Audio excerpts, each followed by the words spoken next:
Hello everyone and welcome to this week's Patch Notes, the show where we cover the biggest gaming news from the week in a nice bit-sized package. My name is Drew and as always it's great to see you guys. This episode we are covering the news from the week of October 20th, 2017. As I'm sure you've already noticed, the setup is a little bit different this episode, what with me sitting down and whatnot and a random white spot showing up in the corner. Sorry about that. I know the footage looks pretty bad, but I had less time to work on this episode, so this is really the best way I could do it, and I wanted to get an episode out to you guys, so this is just how it is. I just want to start this with a disclaimer that I should probably put at the beginning of all of my episodes from here on out, but I record this a day early. I record these on Thursdays instead of recording them on Fridays when they come out, so these stories may develop by the time you are watching this, and if they do, I will post updates and stuff like that in the comments below, as well as throughout the week until the next Patch Notes episode when I will actually comment on things. So yeah, if something happened and you're wondering why I didn't comment on it in this episode, check the comments below because you will probably see my response to it there. Anyway, we have a few stories to get into, so let's go ahead and start with earlier this week.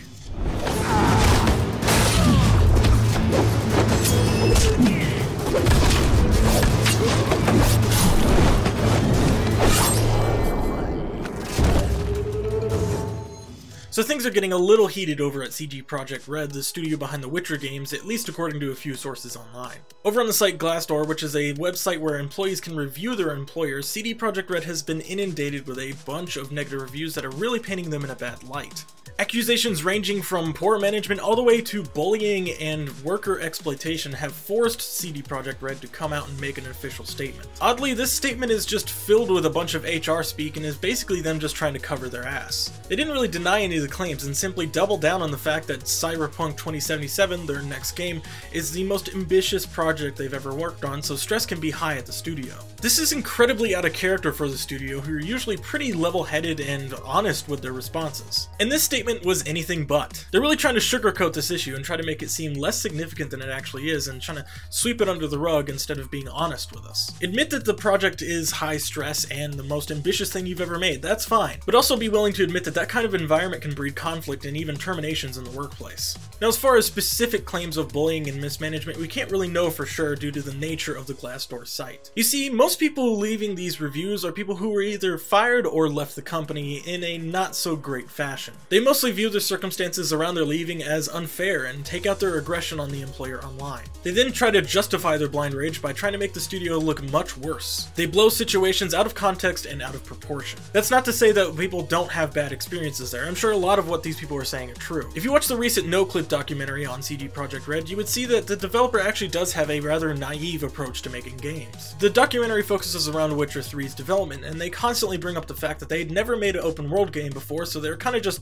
throwing shit at the wall to see what would stick. They also frequently bring up the fact that they never really know how much content is actually in their game and often overproduce content and have to scale things back. These two self-admitted problems are the reasons why I think that these claims of overworking and intense scheduling are ultimately true. CD Projekt Red is coming off of making one of the best games of all time, at least a lot of people would argue that, so I'm sure the pressure to make Cyberpunk 2077 just as good, if not better than The Witcher 3 is through the roof right now. So yeah, I can imagine that working at CD Projekt Red right now isn't the most relaxing experience. With that said, those sentiments are nothing new for the gaming industry. Video game studios are infamous for imposing incredibly harsh crunch times on their employees, where they're given incredibly unrealistic deadlines to finish projects. Other Polish developers have chimed in and said that this is kind of the standard work environment in Poland since there are way less regulations protecting software developers. I'm not saying this to diminish the problems that these employees are having, I'm just saying that it's kind of a widespread issue in the industry in general, and it's not just relegated to CD Projekt Red, so if you're going to be mad at anybody, be mad at the entire industry, because this happens basically everywhere. But yeah, it doesn't surprise me given CD Projekt Red's history and the Polish history that this kind of environment would spring up, and that mismanagement would make it even worse. However, I don't think that any of this necessarily means that Cyberpunk 2077 is in trouble. Many ex-employees on Glassdoor claim that a bunch of new features are being worked on only to be scrapped the next day, all the time at the studio. This tells me that Cyberpunk is still in its early stages and the studio is still trying to figure out what direction they want to go with it. I'm still personally really excited for Cyberpunk, but only because the studio tends to make really passionate projects where you can tell the attention to detail and love that went to every single frame. Sure, the work environment might not be ideal, it might even be hell, but I think all of the hard work that's going into this project will be well worth it. Destroy the 88s!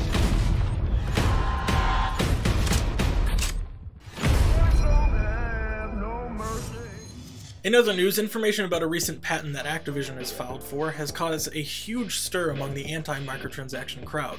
The patent, which was officially granted this month, outlines a system that tries to subconsciously convince players to purchase microtransactions. The system works like this. It'll attempt to put players who don't normally purchase microtransactions in games with players who do typically purchase microtransactions to make them envious of those players. The system also rewards players who purchase microtransactions by giving them stacked odds in their favor in competitive game modes after they purchase an item. So essentially, if I were to purchase a skin for a gun in a game like Call of Duty, the game would then pair me with people that I could easily beat so that I wouldn't feel buyer's remorse for that item. And in the same game, the system will pair me with people who don't normally purchase microtransactions, who are seeing me just dominate with this weapon and then maybe convince them to buy the skin as well. In the specific case of Call of Duty, this isn't actually just relegated to just skins, it's actually weapons that you can get from these loot crates and things like that that have special characteristics and abilities. So yeah, it could convince people to buy these loot crates to try to get that special weapon that you just destroyed with. All of this is supposed to happen subconsciously. Activision has officially come out and stated that this is just an experiment and not something that has actually been implemented in any of their games. But even if it were implemented, how exactly would we be able to tell? Should we buy skins and then count our wins afterwards? Should we not buy microtransactions and count how many people in our games have? That kind of data gathering would be incredibly difficult to do with any sort of consistency. So basically, Activision's saying that they haven't implemented the system yet, and they're basically wiping their hands clean because we have no way to really prove them wrong. It's practices like this, for me, that step way over the line of ethics and breach right into the territory of exploitation. How can something like this, even if it's only a patent, be legal? This is a serious ethical violation where they're subconsciously trying to get people to spend more money and buy more microtransactions. Now, I already know what you're gonna say, but Drew, countless industries around the world use tactics like these every single day and they don't get in trouble legally. And you're right, I know that. Companies have been getting to us subconsciously for decades to try to sell stuff to us. It's nothing new. But that doesn't make it okay. It may not be different from the marketing tactics of old, but if you're like me, you hate this new tactic just as much as the old ones. It's a broken system where consumers are no longer respected. They are simply treated as cattle who can be corralled to any product that the producer wants. These companies have no qualms taking advantage of us, and if we let things like this slide or fly under the radar because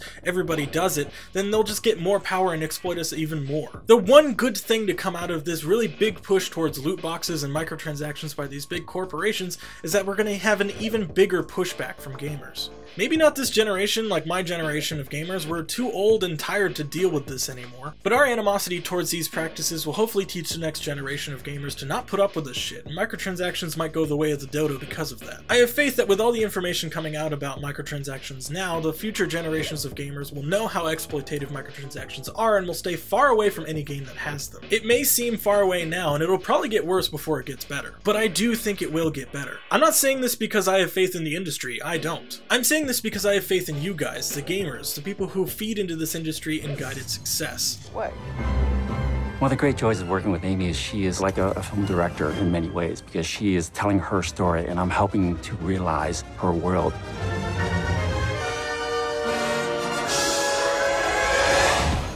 And to continue on a somber note, Visceral, the studio behind the very successful Dead Space franchise, as well as making a new Star Wars game for EA, has officially been closed by EA this week. Visceral's had an interesting history, which started with making a bunch of licensed games under the name EA Redwood Shores for a long time. Games like 007 Agent Under Fire, The Godfather, and Dante's Inferno are all great games that don't come up very often that were all made during this time. But of course, they were mostly known for working on one of my favorite franchises of all time, Dead Space. Seriously, Dead Space 2 is like my third favorite game of all time, it's up there. But their most recent release was Battlefield Hardline in 2015, which was a glorified expansion that had a lot of cool ideas but had not so great execution. Like Dead Space 3, Battlefield Hardline did not do too well critically or commercially. But it seemed that EA wanted to give Visceral one last shot with their biggest franchise, Star Wars. Gamers everywhere, myself included, were very excited to see what Visceral was going to do in this universe. They were set to make an engaging single-player Star Wars experience, and the team was headed by Amy Hennig, who was the person behind the Uncharted series and made those games what they are known to be today. It seemed like everything was set in stone to make the game successful. However, after not hearing anything about the game at this year's E3, people started to get concerned about the game's future. This past week, those concerns were justified when EA announced that they were officially closing Visceral Games. They also announced that they would be shifting development of the game to EA's worldwide studios to make it a broader experience. Based on just this statement alone, it seems to hint that EA wants this game to be a more open, possibly even multiplayer-focused experience. EA also said that they're going to be shifting as many people as they possibly can from Visceral to keep working on the project, but it seems like there are also going to be a lot of people looking for work now, which is unfortunate. Even though it seems like EA wants to make this a more multiplayer-focused game, Jason Schreier, a well-known journalist and industry insider, has stated that it might not be that clear-cut and dry. He said EA's motivations behind closing the studio had less to do with pumping multiplayer into the game and had more to do with the fact that they hated telling investors that the project was a mess. Now, it's not exactly clear what he means by this, and if he comes out and elaborates on this in the coming days or weeks, I'll be sure to let you guys know and give you an update. But no matter why this game has shifted focus, we are still left with another EA studio that is just being thrown to the wind. Visceral's Dead Space IP is, for all intents and purposes, completely dead now, no pun intended.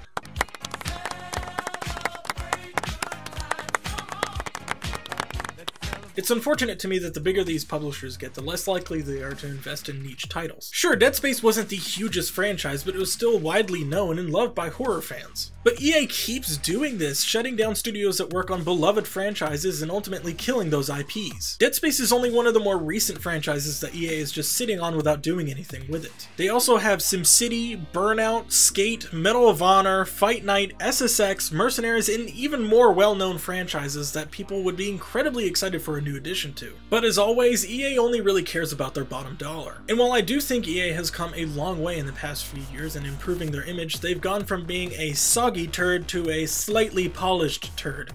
Either way, you're still dealing with shit. And that's it for me this week. Thanks for watching, guys. Once again, I'm sorry that the video quality isn't the best this episode, and everything will be back to normal next week. Let me know what you guys think of EA's closure of Visceral in the comments below. And go ahead and share your favorite studio that EA eventually gave the axe to while you're at it. Also, if you liked the video and you want to see more of this stuff like reviews and whatnot, go ahead and subscribe to our channel. Every little bit helps us grow and improves the quality of the show. But that's it for me. I'll see you guys next week. Bye.